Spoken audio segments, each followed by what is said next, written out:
Cars. Good morning. This is a real concern of mine, particularly in the UK in 2023, and the government's whole attitude towards the maintenance and the running of old cars. It's a very, very expensive exercise here. Unlike our US counterparts who seem to drive any old crap, and it hardly costs them anything to run. This country is discouraged from driving and maintaining old vehicles to the point that the expense is horrendous. Tax, insurance, fuel, you're running into £200 a month. Also, I genuinely believe there is a conspiracy amongst the vehicle manufacturers and the fuel companies and goodness knows what, to make it as difficult, expensive and awkward as they can to run old vehicles, which I suspect is all related to climate change. And I get that, I understand that completely, but some of us cannot afford to spend £40,000 on an electric vehicle. Some of us don't have the infrastructure to charge them at home. And I understand that to insure an electric vehicle now, because of accidents and the cost of batteries, is probably more expensive than an old vehicle. So it's all a bit of a mess, really. Anyway, I'm a bit of a rebel in this division. I love old cars. I love cars of all sorts, but I don't like electric cars. They're boring. They're very Germanic, Northern European, just dull as hell. And I like life to be fun and colourful and bright. So my car. A lot of haters out there, I know that, which is a shame because I like it. It's my third of this model. It's the last one that they made in the UK, 2008. But you judge for yourself.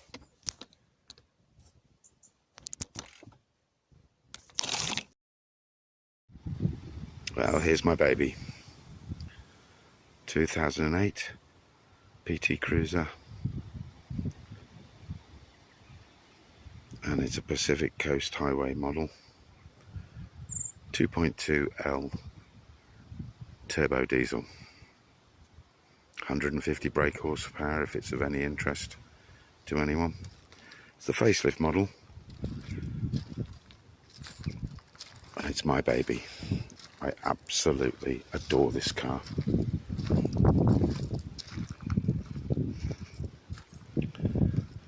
Sporting some fake PBS wheels. Those are not the originals, but I love the wheels. I fell in love with them when I saw it.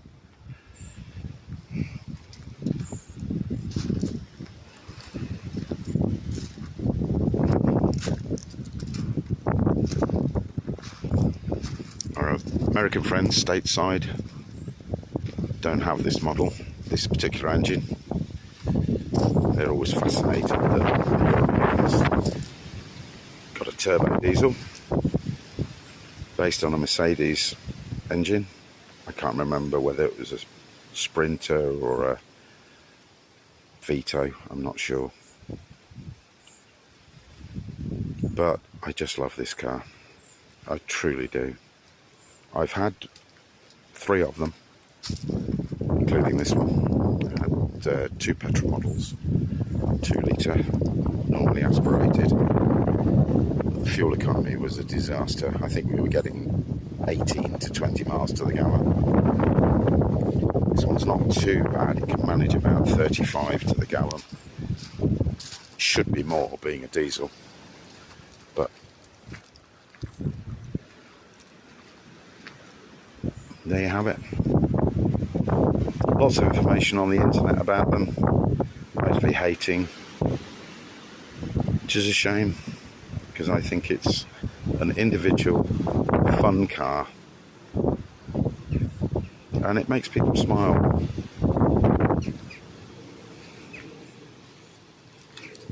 There we go, see the emblem on the side.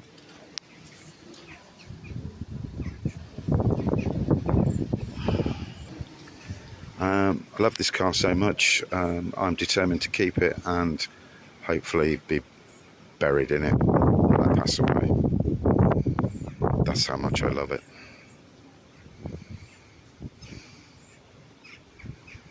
But it has a problem, it has a mechanical problem. There isn't a garage in the UK that really wants to work on this vehicle. A, because it's 15 years old now and you cannot get the parts. You have to go to a scrap merchant's. There's a specialist near Birmingham who deals in second-hand parts. There's also the Owners Club, which I'm a member of. But it's getting harder to keep them going. This particular vehicle now has an exhaust gas recirculation problem. That's P0401 on the code. I took it to my local garage. He sprayed some exhaust gas recirculation cleaner through the inlet manifold, and that hasn't really changed anything. It's still in limp mode at 3000 revs, and I'm getting to the point where I'm going to have to do it myself. I know I'm a builder. I do dabble with cars, but they're such a pain, and I really don't like doing it myself in case I make a mistake and break it. It's that simple. Anyway, I've done my research and it appears I've either got to clean or replace the EGR valve, and it looks like from the internet and YouTube that it shouldn't be too difficult, and I've located where the EGR valve is on the engine, and in this particular model it's really, really easily accessible. Just a quick look inside for those who are remotely interested. Quite blingy. I like the dials, I like the gear lever. This is actually my daily driver. It's my regular work vehicle. Showing the back, plenty of room in the back.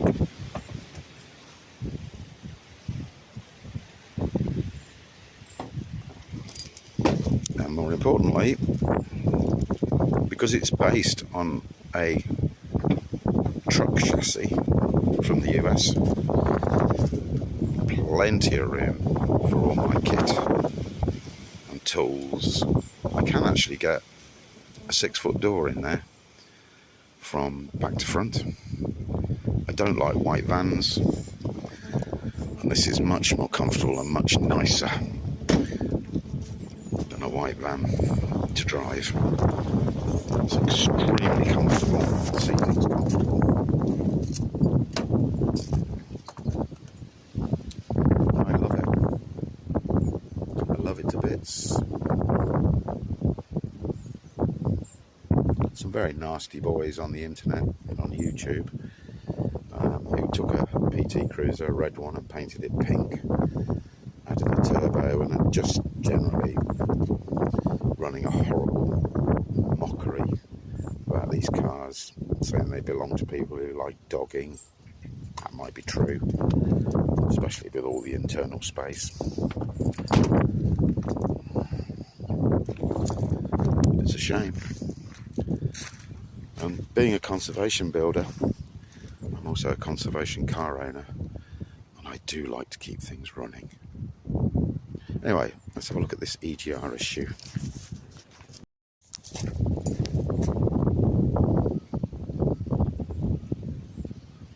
Isn't that lovely? Sheep in the field. What a beautiful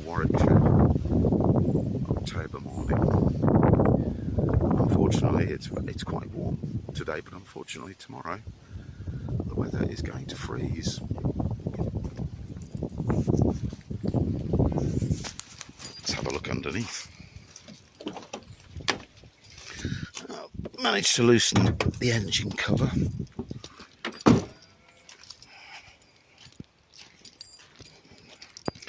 Gonna have to use two hands for this, sorry about that.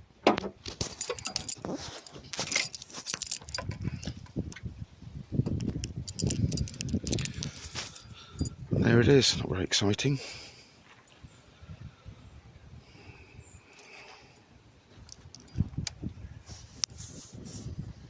.2L common rail diesel engine. Because you have to remember this car was built at a time when Chrysler was Daimler Chrysler, so that's actually a proper Mercedes engine. Let's just flick the cover off for you, which is already unbolted, only because I managed to lose the bolts. Excuse me.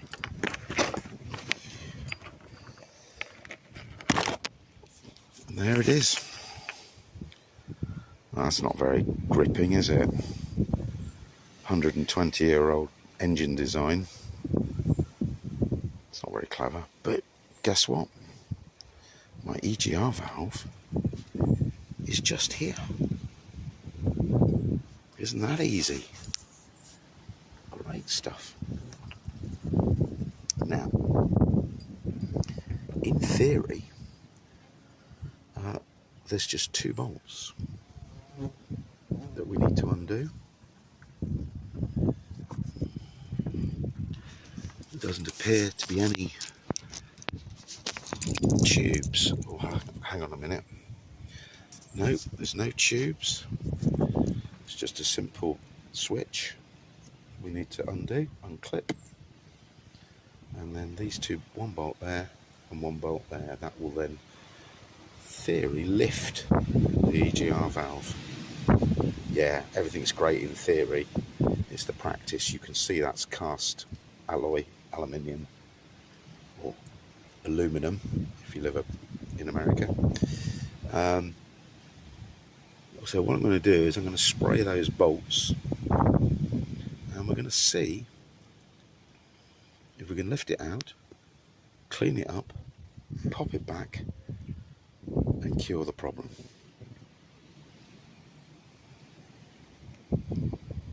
So easy. I wish. Okay, great news. The bolts came out really, really easily. Not a problem. The problem I have now is, as you can see, it's stuck fast.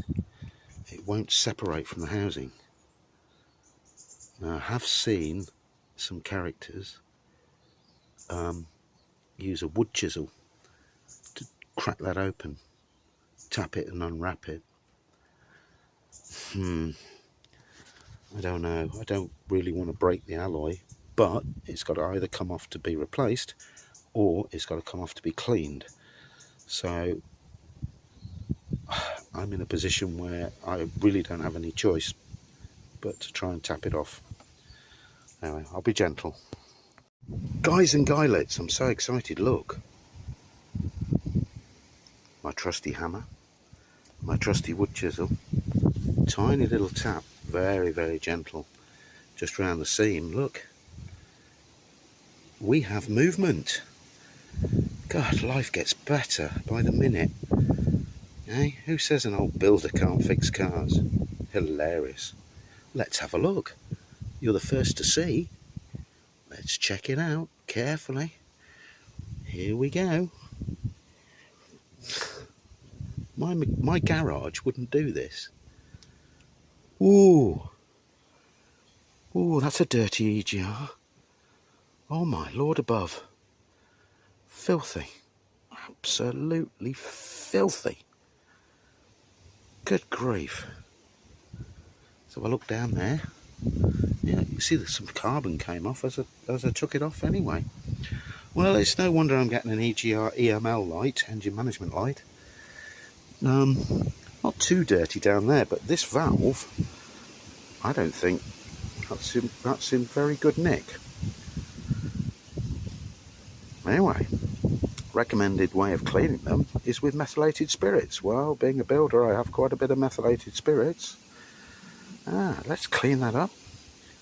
Try and get it back into a working position. Get that piston going up and down. And who knows? I could be turbo cruising again. Fantastic. Oh, and the other thing is, if you look online, I mean, there's a place in France that will supply me with one for about £112, £116, which I didn't think was too bad. But there's online carparts.co.uk, one for a, I presume, what they could assume as a branded or a quality one. They want £564 for this baby. Wow. Anyway, if it doesn't work and it is faulty, I think I'll try the £116 French version. I'm sure it'll be fine.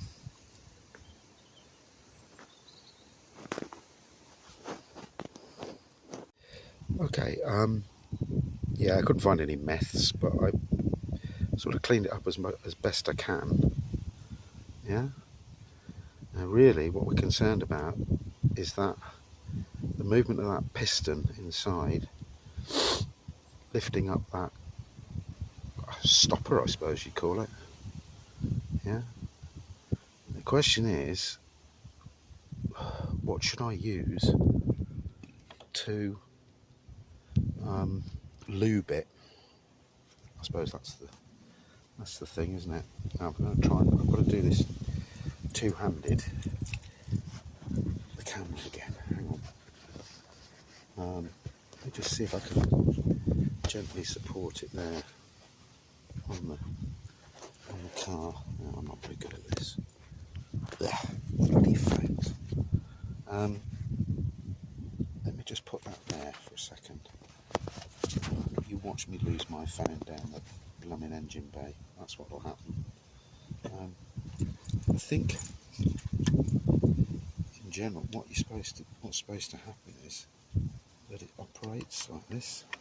Look, you put a screwdriver in there. Yeah.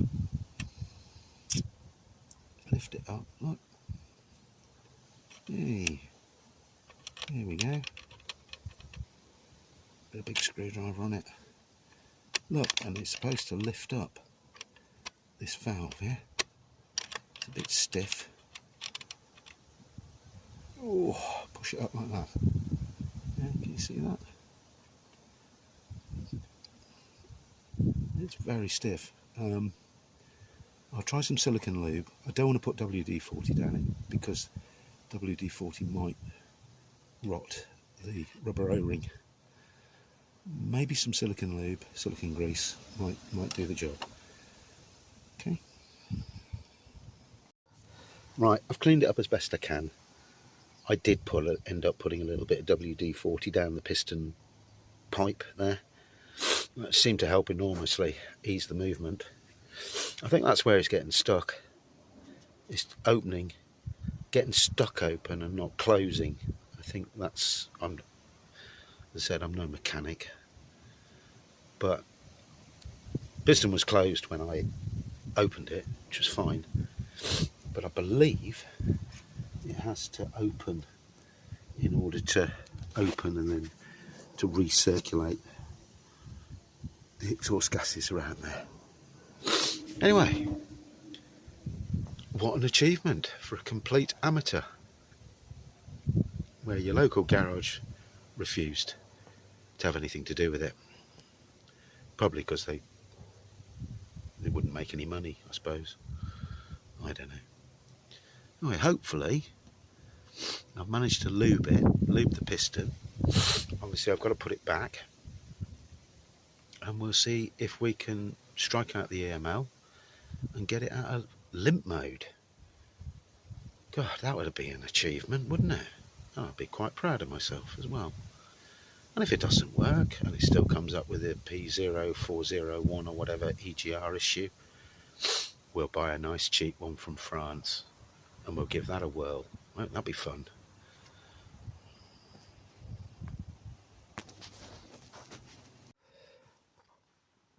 Right, okay, here we are, back in the car, ignition on, engine management light there.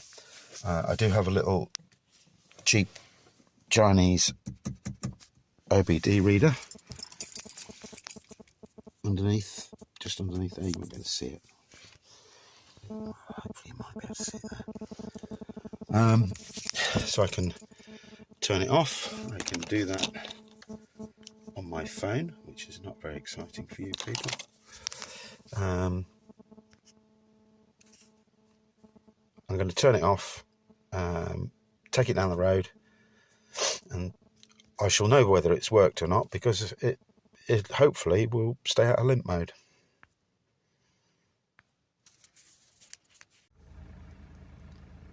Hallelujah! Praise the Lord. My baby is flying. I mean, touch plastic. I mean, it could all go wrong, but I did it. I did it myself. And it didn't take that long, and it wasn't that scary. And my diesel is running like a new car. The turbo's back. It flies.